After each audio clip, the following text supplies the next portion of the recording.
Totoo nga kaya ang balita na di umano'y reformat ng noontime show Night Showtime kung saan sinasabing posibleng magkaroon ito ng bagong bihis.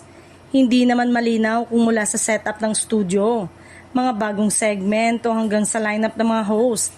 Marami ang nakapansin na tila may mga pagbabagong paparating kaya naman mabilis itong naging mainit na paksa sa social media. Ayon sa ilang netizen, maaaring i-refresh ang kabuuang itsura ng programa upang mas makasabay sa bagong takbo ng telebisyon at mas mapalawak pa ang audience nito.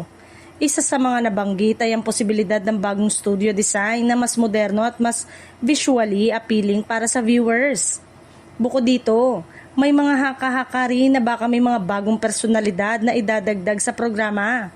Bagamat wala pang kumpirmasyon, hindi na ito bago sa It's Showtime dahil sa mahabang kasaysayan nito.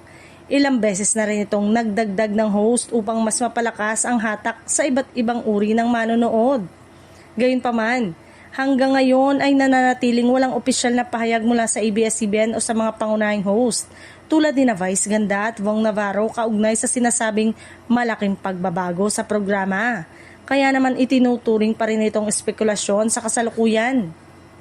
Sa kabila nito, aminado ang marami na likas sa It's Showtime ang patuloy na pag-evolve sa loob ng maraming taon. Nakapagpakilala na ito ng iba't ibang segment at pagbabago sa format upang manatiling relevant at kapanapanabik sa madlang people.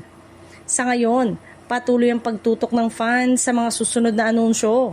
Totoo man o hindi reformat, isang bagay ang sigurado.